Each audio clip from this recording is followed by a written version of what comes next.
Hello students, welcome to this digital platform. इस session में आज यूजीसी नेट को लेकर हम एक छोटा सा डिस्कशन करेंगे। बहुत सारे स्टूडेंट्स ने मुझे मोटिवेट किया इस चीज के लिए कि यूजीसी नेट की क्लासेस भी मैं यहाँ पर इस चैनल पर लेकर आऊं। को काफी चीजें सोचने के बाद में, काफी चीजों पर वर्क करने के बाद में, स्टडी मटेरियल पर और भी बहुत सारे जो पेंडिंग टास्क है उनको करने के बाद में कि अब जो है मैं इस प्लेटफॉर्म पर यूजीसी नेट के लिए जो है वो क्लासेस स्टार्ट करने जा रहा हूँ। मेरा ये मानना है कि जब भी आप किसी चीज के लिए उतरे, जब भी आप किसी चीज को स्टार्ट करें, तो उसके लिए आपके पास एक बैक सपोर्ट जो है वो एक प्रॉपर होना चाहिए। आप पूरी तैयारी के साथ उतरें तो यकीन मानिएगा कि बहुत कुछ प्लान, बहुत कुछ रिसर्च और बहुत कुछ मटेरियल प्रिपेयर करने के बाद हम लोग यहाँ पर यूजीसी नेट की क्लासेस स्टार्ट करने जा रहे हैं। इंग्लिश लिटरेचर में जो यूजीसी नेट है, इसको लेकर बहुत सारे स्टूडेंट्स मुझसे बात करते रहते हैं, कई सारे बुक्स पूछते रहते हैं, गाइड्स के बारे में, नोट्स के बारे में बात करते रहते हैं। मैं प्रोवाइड भी करवाता हूँ। और जो लिटरेचर है वो मेरा फेवरेट सब्जेक्ट रहा है। जैसे जितने भी लोग मुझसे जुड़े हुए हैं, जितने भी मेरे स्टूडेंट्स जुड़े हुए हैं, लिटरेचर में एक काफी एक पॉजिटिव एटीट्यूड के साथ में, पॉजिटिव वाइब्स के साथ में हम लोग पढ़ते हैं। काफी प्यारा सब्जेक्ट है, काफी इंटरेस्टिंग सब्जेक्ट है। तरीके से सिस्टम से पढ़ा जाए तो इस सब्जेक्ट के अंदर बहुत स्कोप है, बहुत जो ये इंटरेस्टिंग सब्जेक्ट है लेकिन से। तो जैसा कि आप लोग जो ये भी जानते हैं कि जून 2025 का नोटिफिकेशन आ चुका है, जिसका एग्जाम आपको पता है जैसे जून में होगा। तो इसके लिए जैसे इस एग्जाम को टारगेट करने के लिए तो हम नहीं जा सकते, लेकिन आपको पता है कि एग्जाम साल में 2 बार होता है। तो जो नेक्स्ट अटेम्प्ट है, तब तक आप लोग नेट क्लियर करने के लिए, जेआरएफ के लिए आप अच्छे से प्रिपेयर हो सकते हैं। तो इस सेशन में हम लोग को जो नोटिफिकेशन आया है उसकी डेट्स और क्या जो लास्ट डेट कब है, कब स्टार्ट हो रहे हैं, उसके बारे में डिस्कशन करेंगे, क्या फी है, और उसके बाद में थोड़ा सा सिलेबस को लेकर भी हम बातचीत करेंगे। और जो हमारा जो कोर्स आने वाला है, जो यूट्यूब पे क्लासेस आने वाली है, उसके रिगार्डिंग जो है वो यहाँ पर मैं बात करूंगा। जो सबसे बड़े प्रॉब्लम रहती है, चलो उसको हम बाद में बात करेंगे। सबसे पहले हम लोग आगे की बात करते हैं। फर्स्ट, आप लोग अगर नए हैं, अगर आप लोग मुझे जानते हैं, मेरे स्टूडेंट्स रहे हैं, तो उनको मेरे बारे में पता होगा। जो नए विद्यार्थी, नए स्टूडेंट्स अगर इस प्लेटफॉर्म से जुड़ रहे हैं, तो उन लोगों को मेरे बारे में, अपने एडुकेटर के बारे में पता होना चाहिए कि वो किन से पढ़ रहे हैं, कौन है। तो आपको पता होना चाहिए, हम Chetan Rajpurohit, having 10 years of experience Jaipur में, और जयपुर, जोधपुर, बीकानेर और कई जगह, कोटा जो है, पिछले 10 साल से जो है मैं इस टीचिंग प्रोफेशन से जुड़ा हुआ हूं। I am basically not a teacher, I am life long learner, life long student. अपने आप को स्टूडेंट मानता हूं, कुछ नया पढ़ता हूं, कुछ नया सिखाता हूं। अगर मैं क्वालिफिकेशन की बात करूं, M A in English literature, M A in linguistics और यूजीसी नेट है। इसके साथ कई सारे डिप्लोमाज इस फील्ड में, इस सब्जेक्ट में मेरा इंटरेस्ट रहा है। इसके लिए जो अभी भी मैं एट प्रेजेंट कुछ ना कुछ कर रहा हूं। और एक्सपीरियंस की बात करूं कि जयपुर में, जोधपुर में और बीकानेर और कोटा में बहुत सारे इंस्टीट्यूट्स में पढ़ाने के बाद पढ़ाया है। और अगर और प्लेटफॉर्म्स की बात करूं तो एलन में, एलन में मैंने 3 साल सेवाएं दी है, एंड अन अकेडमी पर मैं पढ़ा चुका हूं। और भी कई सारे प्लेटफॉर्म के साथ में मैं जुड़ा हुआ रहा हूं। तो पिछले कई सालों से इस फील्ड से जुड़ा हुआ हूं। बेहतरीन स्टूडेंट्स के लिए कुछ बेहतरीन वर्क जो है मैं कर रहा हूं। चलिए, तो इसके बारे में ज्यादा हम बात करेंगे नहीं। आ जाएंगे जो यूजीसी ने जो नोटिफिकेशन दिया है, नोटिफिकेशन जो दिया है उसके बारे में हम बात कर लेते हैं। तो ये जो ऑनलाइन एप्लीकेशन के जो फॉर्म्स है वो स्टार्ट होने जा रहे हैं। जो आपको पता है कि 16 अप्रैल से फॉर्म जो है वो स्टार्ट हो चुके हैं, जो 7 मई तक चलेंगे। और या इस 7 मई तक आप फॉर्म फिल कर सकते हैं। आपने अगर फॉर्म फिल कर दिया, इन केस अगर आप फी डिपॉजिट नहीं कर पाए, तो आप नेक्स्ट डे तक आप फी डिपॉजिट कर सकते हैं। और उसके बाद में जो है विंडो क्लोज हो जाएगी। उसके बाद में आप फॉर्म के लिए किसी भी कंडीशन में आप अप्लाई नहीं कर सकते। डेट एक्सटेंड होने के कोई चांसेस नहीं है। और जो पेमेंट है वो आप लोगों को ऑनलाइन एप्लीकेशन जो है नेट बैंकिंग के थ्रू करना है, डेबिट क्रेडिट कार्ड का, यूपीआई का यूज करके आपको करना है। फी स्ट्रक्चर की बात करूं तो जो जनरल और अनरिजर्व कैटेगरी के जो स्टूडेंट्स है उनके लिए 1150 रुपए का जो फी है वो वहां पर डिसाइड की गई है। एंड अगर मैं बात करूं जनरल, ईडब्ल्यूएस और ओबीसी कैंडिडेट्स की, तो 600 रुपीज फी जो है वो उनकी है। And if I talk about SC candidates, if I talk about ST candidates और जो फिजिकली जो पर्सन विद डिफरेंटली एबल्ड, जो फिजिकली डिसेबल्ड, जिसको डिफरेंटली एबल्ड हम कहेंगे, उनके लिए 325 की फी जो है वो वहां पर डिसाइड की गई है। और जो इसका correction in particular particulars of application form online only, in case of any error, अगर फॉर्म फिल करते वक्त किसी तरह का कोई एरर रह गया है तो आप 9th ऑफ मई तक आप लोग उसमें करेक्शन कर सकते हैं। आप फॉर्म अप्लाई नहीं कर सकते, लेकिन अप्लाई किए हुए फॉर्म में अगर आप कोई करेक्शन करना चाहते हैं तो आप अप्लाई कर सकते हैं। और उसके बाद में कहाँ कहाँ सेंटर्स हैं और एडमिट कार्ड कब आएंगे, इसके बारे में इंफॉर्मेशन जो है वो बाद में आपको प्रोवाइड की जाएगी टाइम पर। और टेंटेटिव एग्जाम डेट टेंटेटिव जो है वो 21 जून से 30 जून तक है। टेंटेटिव का मतलब इन इन डेट्स के बीच में एग्जाम कभी भी कंडक्ट करवाया जा सकता है। एग्जाम डेट थोड़ी बहुत आगे पीछे हो सकती है, टेंटेटिव डेट्स अभी अनाउंस की गई है। और एग्जाम का जो देखो duration of the examination, exam जो है वो आपका 120 मिनट्स का होगा, 3 आवर्स का एग्जाम होगा। No break between paper 1 and paper 2। Paper 1 दो पेपर्स होंगे, आप लोग जानते हैं।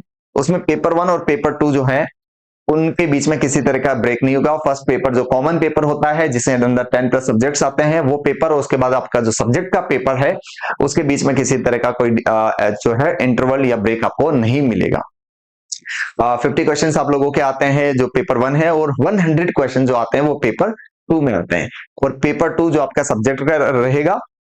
और इंग्लिश की जो बात की जाए, जैसा हम इंग्लिश सब्जेक्ट के लिए हम बात कर रहे हैं, इंग्लिश लिटरेचर की हम बात कर रहे हैं, तो इंग्लिश का सिलेबस क्या है, इंग्लिश में क्या क्या क्वेश्चंस पूछे जाएंगे, उनके बारे में अगर मैं बात करूं तो इंग्लिश का जो सिलेबस है वो 10 यूनिट्स में डिवाइड किया गया है, जिसमें सबसे मेजर रोल जो है वो इन सब्जेक्ट्स का रहता है, इन यूनिट्स का रहता है। 10 यूनिट्स है। एक है ड्रामा। अब देखो यूजीसी ने क्या किया कि इस जो सिलेबस है इसको डिफाइन नहीं किया, वह ड्रामा दे दिया। तो लिटरेचर में जहां भी ड्रामा लिखा हुआ है, किसी भी लिटरेचर, सर ब्रिटिश लिटरेचर की बात करो, चाहे अमेरिकन लिटरेचर की बात करो, चाहे आयरिश लिटरेचर की बात करो, चाहे जो पोस्ट कॉलोनियल लिटरेचर है, या जो और भी जो दूसरे अदर कंट्रीज का लिटरेचर है, इंडियन लिटरेचर है, उसके अंदर ड्रामा, उसकी पोइट्री, उसके फिक्शन एंड उसके शॉर्ट स्टोरी और नॉन फिक्शनल प्रोज, इन सभी से रिलेटेड क्वेश्चंस पूछे जा सकते हैं। ठीक है। और इसके साथ में एक नोट और उन्होंने दिया कि ये जो स्टार्टिंग की जो आपके 4 यूनिट्स है, ये जो इन 4 यूनिट्स में से in first 4 units must also be tested through comprehension passage. आपसे इन यूनिट्स में से कॉम्प्रिहेंशन पैसेज के जैसे क्वेश्चन भी पूछे जा सकते हैं, किसी पोएम का कोई टेक्स्ट, किसी प्रोज का कोई टेक्स्ट देकर, और उसके ऊपर क्रिटिकल एनालिसिस से रिलेटेड जो क्वेश्चन जो पूछे जा सकते हैं। These 4 units will cover all literatures in English। देखो ये आगे दे दिया, these 4 units will cover all literatures in English। किसी भी कंट्री का जो लिटरेचर है, देखो लिटरेचर विमेन्स राइटिंग भी है, लिटरेचर अमेरिकन लिटरेचर भी है, लिटरेचर जो Irish literature, Canadian literature, African literature, ठीक है, तो इंडियन लिटरेचर, तो जिस भी कंट्री का लिटरेचर जो है उसके अंदर ये सब कुछ कवर हो जाएगा। फॉर एग्जांपल अगर ओवरऑल अगर मैं बात करूं, पूरा लिटरेचर, पूरे लिटरेचर में कहीं से भी क्वेश्चन जो है वो आपसे एग्जाम में पूछे जा सकते हैं। तो यहाँ टेंशन लेने की बात नहीं है, इसके लिए मैं बैठा हूं, मेरी रिसर्च वर्क जो है वो आपके काम आएगी। आपको सिर्फ मेरे अकॉर्डिंग चलना है, मुझ पर ट्रस्ट करना है। यूनिट नंबर 5 है language basic concept theories and pedagogy English in huge. जो यूनिट 5 है वो लैंग्वेज के जो लिंग्विस्टिक्स वाला जो पार्ट है, ठीक है, जैसे लैंग्वेज कैसे फॉर्म हुई, लैंग्वेज कैसे चेंज होती है, किस कंट्री की दूसरे किस कंट्री की लैंग्वेज में क्या वेरिएशन आता है, समय के साथ साथ लैंग्वेज में कैसे चेंजेस आते हैं, लैंग्वेज किन फंडामेंटल पे वर्क करती है, सिंक्रोनिक, डायक्रॉनिक, ऐसे कई सारे कॉन्सेप्ट होते हैं जिनसे रिलेटेड क्वेश्चन पूछे जाएंगे। रोल कम है लेकिन हमें तरीके से पढ़ना है। Number 7 English in India history evolution and future. India में इंग्लिश लैंग्वेज किस तरीके से इवॉल्व हुई, कहां से उसका शुरुआत मानी जाती है, कैसे जो है इवॉल्व हुई, उसकी हम लोग बात करेंगे। नंबर ये वाला जो है इंपॉर्टेंट, कल्चरल स्टडीज और लिटरेरी क्रिटिसिज्म। ये भी एक फील्ड है जो आपका कल्चरल स्टडीज और लिटरेरी क्रिटिसिज्म। लिटरेचर को लिटरेचर की एनालिसिस करने के लिए, उसकी क्रिटिकल स्टडी करने के लिए हमारे पास कुछ थियरीज है, तो जिन थियरीज को हमें यहाँ पर में डिस्कस करना होता है, जैसे structuralism, post structuralism, feminist theory है, ओरिएंटलिज्म है, बहुत सारे ऐसे थियरीज है जिनको हम लोग डिस्कस करेंगे, तरीके से डिस्कस करेंगे, बेहतरीन तरीके से और ऑथेंटिक सोर्सेस के साथ में हम डिस्कस करेंगे। Literary theory post world war, जो सेकेंड वर्ल्ड वॉर जो है, ठीक है, सेकेंड वर्ल्ड वॉर के बाद में जो जो लिटरेचर की जो थियरीज लिखी गई है उनसे रिलेटेड क्वेश्चंस, और रिसर्च मेथड, टीचिंग मेथड्स और रिसर्च मेथड से भी रिलेटेड क्वेश्चंस पूछे जा सकते हैं। तो टोटल 10 यूनिट्स जो है, ये 10 यूनिट्स पूरे लिटरेचर को कवर करता है, यानी 100% लिटरेचर आपके एग्जाम में आ सकता है। अब देखो, वैसे day by day nature change होता रहता है, लेकिन जो एग्जाम में जो क्वेश्चन पूछे जाते हैं तो मेजर कोई भी फेमस राइटर है उसके फेमस वर्क्स, उनके फेमस वर्क्स में भी कुछ चीजें इंपॉर्टेंट होती है। जैसे मैकबेथ की बात करें, आपने सुना होगा, मैकबेथ विलियम शेक्सपियर का एक प्ले है, पूरा प्ले इंपॉर्टेंट है, लेकिन उसमें भी अगर हम देखें तो जो मैकबेथ प्ले के अंदर एक पोर्टर सीन दे रखा है, बीच में एक छोटा सा एक सीन आता है, वो सीन सबसे इंपॉर्टेंट है, उससे क्वेश्चन पूछे जाते हैं। तो ये चीजें जो है वो एक टीचर, एक एडुकेटर जो है वो आपके लिए बता सकता है। तो आपको वो थाली परोस के दे देगा, आपको गाइड करेगा, आपको तरीके से चलना है। उसके लिए मैं यहाँ पर सब कुछ आपको प्रिपेयर करके मटेरियल भी दूंगा, और आपको यहाँ पर एमसीक्यूज भी सॉल्व कराऊंगा, और हम खूब सारी प्रैक्टिस डिटेल तरीके से पढ़ेंगे। इसके लिए जो ऑनलाइन बैच जो मैं लेकर आ रहा हूँ, ठीक है, यूट्यूब पर भी क्लासेस होगी, और एक ऑनलाइन बैच लेकर आ रहा हूँ, तो जिसके लिए आपको थोड़ी सी इंफॉर्मेशन मैं यहाँ पर जरूर आपको बताना चाहूंगा। सबसे पहले देखो, जो ऑनलाइन बैच हमारा रहेगा, ठीक है, ये रिकॉर्डेड प्लस लाइव लेक्चर्स रहेंगे, और जिसके अंदर आप लेक्चर्स को मल्टीपल टाइम्स देख सकते हैं। आप किसी भी एक लेक्चर को 2 बार, 3 बार, 4 बार, 10 बार भी आप देख सकते हैं। जितना जो ड्यूरेशन, जो हमारा वैलिडिटी जो रहेगी वो 1 साल की रहेगी, जिसके अंदर आप 1 साल के अंदर इस लेक्चर को चाहे 500 बार देखना चाहें तो भी देख सकते हैं। उसके बाद है रिकॉर्डेड लाइव, और उसके बाद नोट्स। नोट्स की बात आती है, तो नोट्स देखो 2 फॉर्म में आप लोगों को प्रोवाइड करवाए जाएंगे। आपको पीडीएफ फॉर्मेट में नोट्स प्रोवाइड करवाए जाएंगे, और आपको सॉफ्ट हार्ड कॉपी भी अगर चाहिए तो उसके लिए वो भी एक डिलीवरी जो है वो करवाई जा सकती है, ठीक है। और भी आपको जो ऑथेंटिक सोर्सेज है, क्योंकि देखो लिटरेचर है, ठीक है, इसके अंदर ऑथेंटिक सोर्स का होना जरूरी है, तो उसके लिए जो ऑथेंटिक बुक्स होती है वो भी मैं रेकमेंड करूंगा, जो आपको लेनी है, जो आपको पढ़नी है, और उसमें से भी असाइनमेंट में दूंगा, जिससे रिलेटेड हम क्लास में डिस्कस करेंगे। साथ ही ई बुक्स भी आपको मिलेंगी, इंपॉर्टेंट जो जो टॉपिक्स है, जो अभी हमने देखा, ड्रामा लिटरेचर जो है, इनके नोट्स, इनके ई बुक्स भी आप लोगों को प्रोवाइड की जाएगी। और पीवाईक्यूज, पिछले सालों के जो एग्जाम्स, जो क्वेश्चन पेपर है, उनका भी हम लोग एनालिसिस करेंगे, सो दैट आपको पता चल जाए कि क्या क्वेश्चन कैसे आते हैं। और एग्जाम के अंदर ये अक्सर देखा गया है कि किसी भी कोई क्वेश्चन जो आया है, नेक्स्ट टाइम वो क्वेश्चन नहीं आता, लेकिन उससे रिलेटेड नए क्वेश्चन जो है वो डेफिनेटली बनते हैं। जैसे सैमुअल पेपीज एक डायरिस्ट था, डायरी लिखता था। अब एक बार उसके एग्जाम के अंदर डायरी जो कब लिखना स्टार्ट किया, इसके बारे में क्वेश्चन आ गया, तो नेक्स्ट टाइम उस डायरी के अंदर वो क्या क्या चीजें मेंशन करता है उसके बारे में क्वेश्चन आ गया। ऐसी चीजें जो है वो हमें पढ़नी है। क्वेश्चन की प्रैक्टिस पीवाईक्यू से भी काफी सपोर्ट हमें मिलेगा। और इसके अलावा देता है डाउट सॉल्विंग।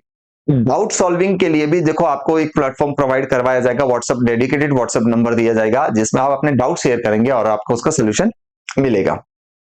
तो बात आती है कि सर हम क्लासेस किस तरीके से रहेगी, कैसे रहेगी, तो इसके लिए भी क्लियरली मैं बता दूं कि ये राजस्थान है प्रधान, यहाँ पर जो इंग्लिश है वो हमारे खून में है नहीं। हम लोग सिर्फ इंग्लिश को सीखने की कोशिश कर रहे हैं, ठीक है। तो भाषा, जो इंग्लिश लैंग्वेज है, लैंग्वेज हमारे लर्निंग के लिए बैरियर नहीं होना चाहिए। तो इसके लिए हमारी जो क्लासेस रहेगी बाइलिंगुअल रहेगी।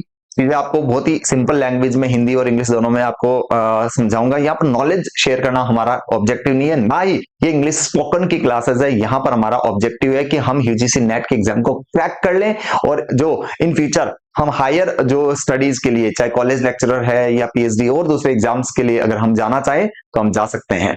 दूसरी चीज, एकदम बेसिक से हम लोग स्टार्ट करेंगे। स्टार्टिंग जो रहेगी वो बहुत ही बेसिक, एकदम फंडामेंटल्स क्लियर करवाते हुए, क्योंकि देखो वैसे कंसिडर ये किया जाता है कि बीए में, ग्रेजुएशन में अगर आपने लिटरेचर को तरीके से पढ़ा है तो इन फ्यूचर आप तैयारी नेट की आप आराम से कर सकते हैं। लेकिन हमारे यहाँ जो एजुकेशन सिस्टम है उसमें बहुत सारी खामियां है, जिसके थ्रू हम सही तरीके से चीजों को नहीं पढ़ पाते। हम वहां पर जो चीज पढ़नी होती है, जो अपने कॉन्सेप्ट्स को बिल्ड करने के लिए जो चीजें पढ़नी होती है, वो हम वहां पर नहीं पढ़ पाते, तो फिर फ्यूचर में हमें प्रॉब्लम होती है। तो कोई नहीं, चाहे आप किसी भी बैकग्राउंड हो, चाहे आपने बीएससी करने के बाद में इंग्लिश में मास्टर्स किया, अब नेट आप करना चाह रहे हैं, या आपने एमए जैसे सिर्फ डायरेक्ट एमए कर लिया, आपने प्राइवेट या रेगुलर कहीं से भी, लिटरेचर अगर आपका बैकग्राउंड नहीं है तो भी हम लोग, तो भी ये क्लासेस आप लोगों के लिए यूजफुल रहेगी। हम इतना बेसिक से एकदम जीरो लेवल से हम लोग इस बैच को स्टार्ट करेंगे। अराउंड 6 मंथ्स हमारा सिलेबस चलेगा। मैं बता दूं, अराउंड 6 मंथ्स हमारा सिलेबस चलेगा, जिसके अंदर रेगुलर क्लासेस, रिकॉर्डेड क्लासेस भी रहेगी। आपको यूट्यूब पर मैं प्रैक्टिस भी करवाऊंगा, आपको असाइनमेंट भी दूंगा, आपको कुछ बुक्स का भी मैं आपको सजेस्ट करूंगा जिनसे भी आपको पढ़ना है। और जहां जहां से क्वेश्चंस आते हैं उनके रिगार्डिंग मैं आपको गाइड करता रहूंगा। आपको अपनी तरफ से क्या पढ़ना है उसके भी मैं गाइडेंस दूंगा, और एक पूरा माइक्रो प्लान आप लोगों के साथ शेयर करूंगा कि किस तरीके से हमारी क्लासेस रहेगी और आपको अपनी तरफ से क्या क्या और एफर्ट्स लगाने हैं। डूज एंड डोंट्स, यानी 360 डिग्री हेल्प जो सपोर्ट है वो आपको यहाँ पर इस बैच से आपको मिलने वाली है। तो आई होप काफी आप लोगों के लिए ये बैच यूजफुल रहेगा। आप लोग काफी तरीके से आप लोग पढ़ेंगे। हाँ, एक डेडिकेटेड व्हाट्सएप ग्रुप भी बनाऊंगा जिसमें मैं वन ऑन वन मेंटोरशिप रखूंगा, जिसमें आप पर्सनली आप अपनी जो भी क्वेरीज को, जो भी प्रॉब्लम है वो शेयर कर सकते हैं। ये नहीं कि बैच सेल कर दिया और आप मुझसे कांटेक्ट भी नहीं कर पा रहे। आपको रेगुलर आप मेरे कॉन्टेक्ट में रहेंगे और मैं आपको पूरी तरीके से गाइड गाइड करता रहूंगा। तो इस वीडियो को आप ज्यादा से ज्यादा आप शेयर कीजिए। हर एक एस्पिरेंट जो एग्जाम की तैयारी कर रहे हैं उसको आप शेयर करो, सो दैट उनको भी हेल्प मिले और जो है हम मिलकर कुछ अच्छा स्कोर अच्छा अचीव कर सकें। मिलते हैं। जय हिंद।